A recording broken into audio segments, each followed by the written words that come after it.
وہ کھانستے کھانستے سیدھا ہوا اور پوچھا، تم دولت مند ہو کر کیا کرو گے؟ میں نے جواب دیا، میں دنیا بھر کی نعمتیں خریدوں گا۔ اس نے جواب دیا، نعمتیں خرید کر کیا کرو گے؟ میں نے جواب دیا، میں خوش ہوں گا، مجھے سکون ملے گا۔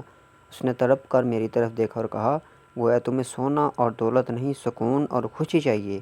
میں خاموشی سے اس کی طرف دیکھتا رہا۔ اس نے مجھے جھنجھوڑا اور پوچھا، کیا تم دراصل سکون اور خوشی کی تلاش میں ہو؟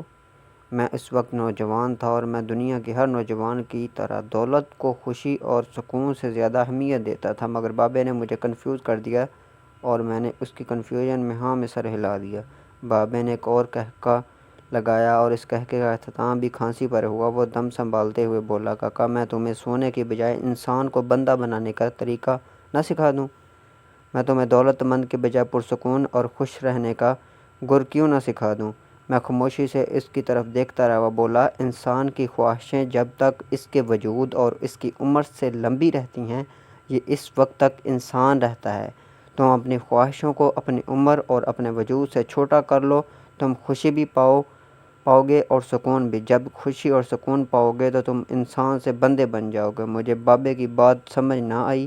بابے نے میرے چہرے پر لکھی تشکیک پڑھ لی۔ وہ بولا، تم قرآن مجید میں پڑھو، اللہ تعالیٰ خواہشوں میں لتھڑے لوگوں کو انسان کہتا ہے اور اپنی محبت میں رنگے خواہشوں سے آزاد لوگوں کو بندہ۔ بابے نے اس کے بعد کامران کی بارہ کی طرف اشارہ کیا اور وہ بولا، اس کو بنانے والا بھی انسان تھا۔ وہ اپنی عمر سے لمبی اور مضبوط عمارت بنانے کے خبط میں مبتلا تھا۔ وہ پوری زندگی دولت بھی جمع کرتا رہا، مگر اس دولت اور عمارت نے اسے سکون اور خوشی نہ دی۔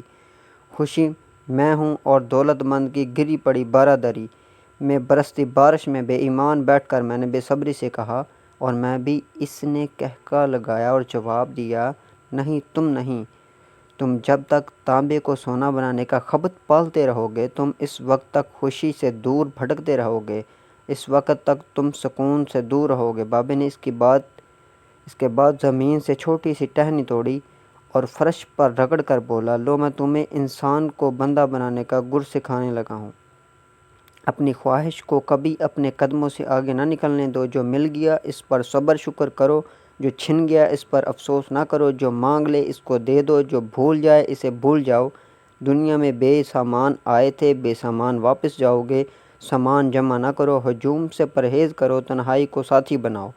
مفتی ہو تو تب بھی فتویٰ جاری نہ کرو، جس سے خدا ڈھیل دے اس کا کبھی احتساب نہ کرو۔ بلا ضرورت سچ فساد ہوتا ہے، کوئی پوچھے تو سچ بولو، نہ پوچھے تو چپ رہو۔ لوگ لذت ہوتے ہیں اور دنیا کی تمام لذتوں کا انجام برا ہوتا ہے۔ زندگی میں جب خوشی اور سکون کم ہو جائے تو سیر پر نکل جاؤ، تمہیں راستے میں سکون بھی ملے گا اور خوشی بھی ملے گی۔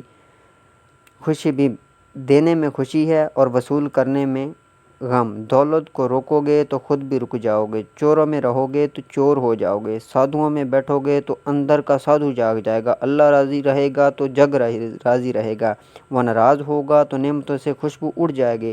تم جب عزیزوں، رشتہ داروں، اولاد اور دوستوں سے چڑھنے لگو تو جان لو اللہ تم سے ناراض ہے، اور تم جب اپنے دل میں دشمنوں کے لیے رحم محسوس کرنے لگو تو سمجھ جاؤ تمہارا خالق تم سے راضی ہے، اور ہجرت کرنے والا کبھی گھاٹے میں نہیں رہتا۔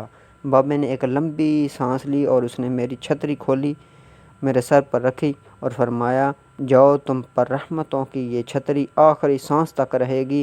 بس ایک چیز کا دھیان رکھنا، کسی کو خود نہ چھوڑنا، دوسرے کو فیصلے کا موقع دینا، یہ اللہ کی سنت ہے۔ اللہ کبھی اپنی مخلوق کو تنہا نہیں چھوڑتا، مخلوق اللہ کو چھوڑتی